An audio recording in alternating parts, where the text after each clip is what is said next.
Mbote na bino banso balandia arrêt sur actu pe boye malamu na journal na biso lelo na sepeli mingi ya kozala na bino lelo kasi to bananano na ba titre. Tokobanda ba titre na biso na messe ya Chérubin Okende oyo famille na ye ba organisaki na cathédrale Notre-Dame bokozwa ba détail nyonso na journal na biso. Tokolobela pe libération précipitée à Franck Diongo, ba question ebele ezo se poser kasi bokozwa ba réponse nyonso na journal oyo. Nini ezo leka exactement na ba site ya jeu de la francophonie, ba athlète ba komi kaka kolela na kolela.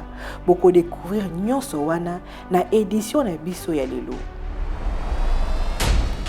Ezalaki bongo ba titre siko to continue na développement tokobanda journal na biso na affaire Chérubin Okende famille na ye ba organisaki messe na mémoire na ye kuna na cathédrale ya Notre-Dame ya 24 novembre tata cardinal Fridolin Mbongo a exhortaki batu oyo bazalaki kuna na pardon pe na kotika ke makila ya baninga na bango etanga na mboka.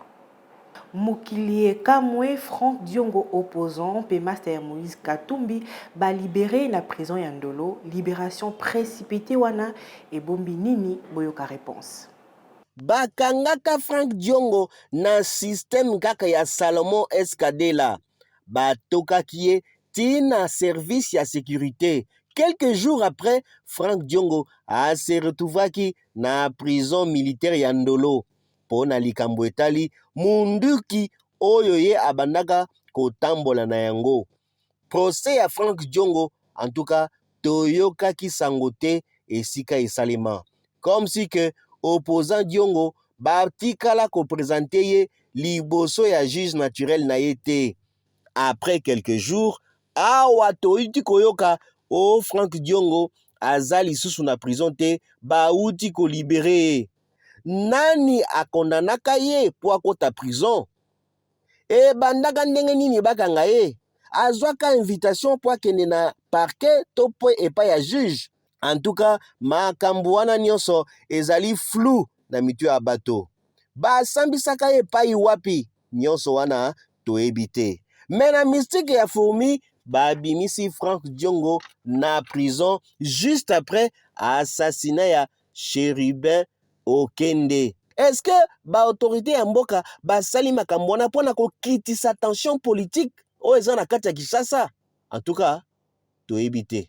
Mboka na biso eyoki soni ya kosakana te pona jeu ya francophonie ba site misusu mai ezate ba athlète ba leli na monoko ya mboka bolanda. Totikali na mikolo ya kotanga pona début ya jeu de la francophonie. Mais déjà, ba athlète misusu ba komi ko dénoncer ba condition ya hébergement na bango pe na ba condition ya travail. Ba burkinabé batie bango na ba homme réhabilité ya université ya Kinshasa. Mais na kokoma na bango surprise ma ezate moyen kusukola ezate pona kokota même toilette eza pasi. Ba burkinabé ba komaki kokende epai ya ba voisin pona kosala ba besoin na bango nyonso pona kosukola na pona kokota toilette. Ezali pasi pe mawa. Mikolo elandi camion certaine ekendeki kotia mai na babak kuna na université ya Kinshasa po ke ba athlète basukola. Likambo ya kokamwa etikala kosalema te banda baje ya francophonie ebanda likambo ya monene pe ya soni boye ba athlète basukolaka mai na ba bassin pe na babak. Pona ko rassurer bapaya, premier ministre ayambaki ba ambassadeur ya ba pays francophone. Sama Lukonde ayebisi bango ke pays na biso ezali prêt pona ko organiser jeu de la francophonie et puis makambu ekoleka nango malamu. Entre-temps, ba ambassadeur bango moko bakiti pe jeudi oyo na terrain na ba site nyonso na système ya kimona meso bamona batala ba vérifier soki penza RDC eza prêt pour na ba jeu ya francophonie oyo. FRDC a dénoncé na énergie nyonso massacre ya 11 civils na armée rwandaise pe na groupes armés ya M23 na Bukongo précisément na Nord Kivu Bolanda reportage ya Yannick Ilunga.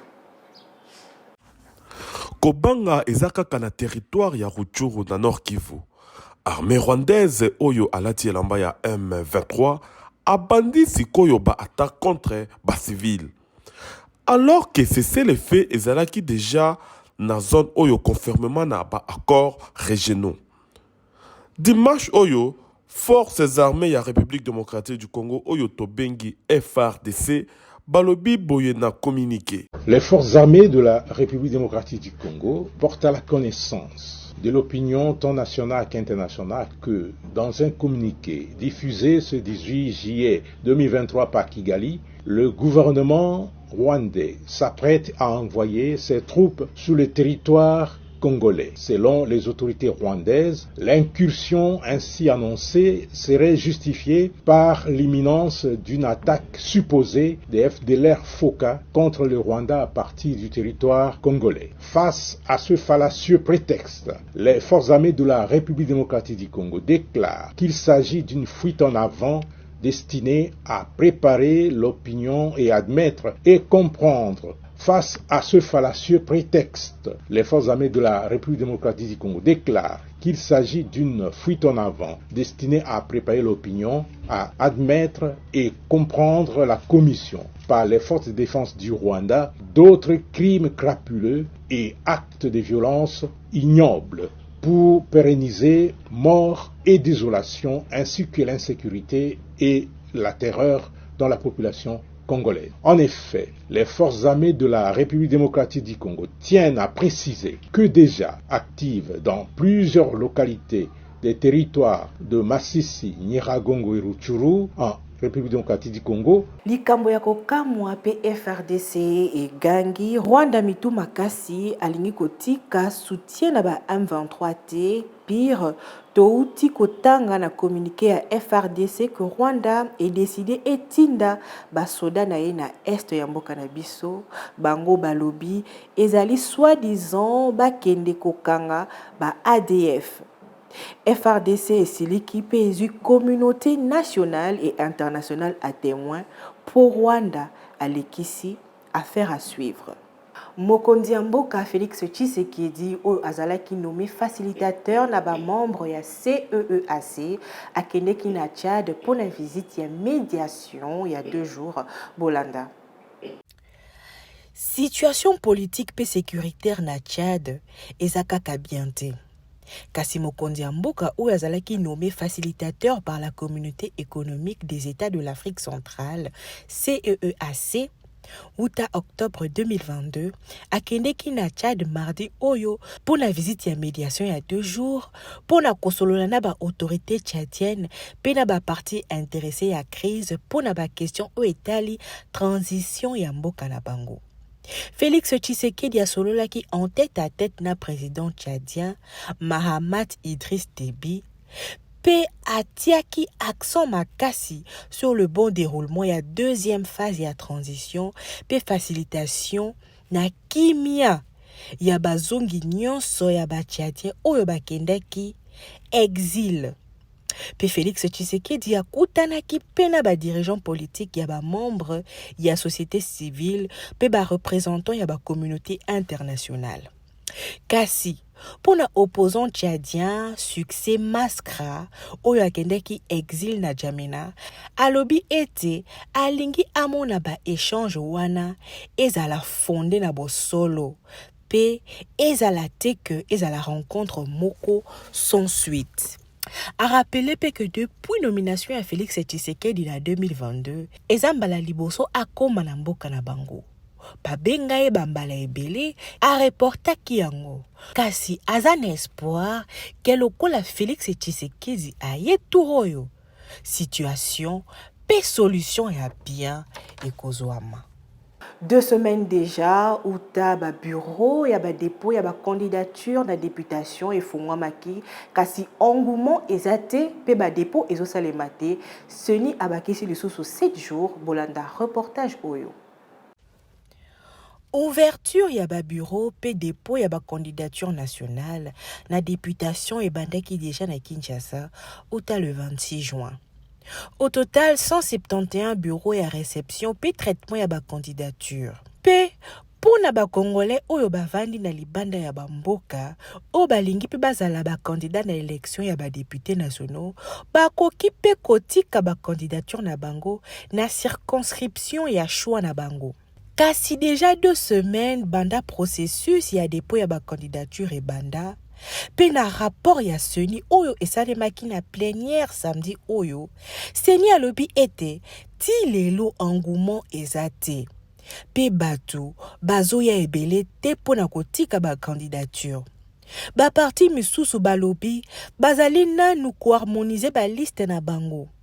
Na yango, Seni abakisi lisusu 7 jours, soit ti le 23 juillet, pona délai final. Ya ba dépôt ya ba candidature. Seni alobi ete na kote na ye pe aza nanu pe na mikakatano ebele oyo azokutana na yango. Ba difficulté ya logistique, ya communication, ya ba preuve ya paiement ya ba frais ya dépôt et autres. Kasi azali na elikia ke makambo nyonso ekosalema kitoko. Tokomi na tango oyo toyebaka nini bajournaux mosusu balobi na tiki place na Yannick Ilunga pour la revue de presse.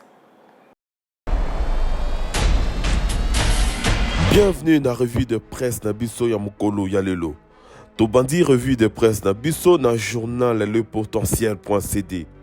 Ba mesure ezwami pona kostabiliser franc congolais face ya ba dollar américain. Gouvernement ekolimité ba dépenses en cash. Paiement ata mon côté ya trésor public et kosalema na guichet ya Banque centrale du Congo. Décision oyo eza parmi ba décision ya motuya oyo gouvernement na Banque centrale ezu lundi 17 juillet 2023. Toleki na journal actualité.cd. Assassinat ya Chéribin Okende na contexte électoral oyo Loucha est noté par raison pour questionner la responsabilité à l'État. Loucha est lobby que assassinat oyo et comme il y a un contexte oyo est préélectoral marqué dans ba arrestation arbitraire, dans ba détention illégale, par intimidation, par harcèlement et pas na ba enlèvement.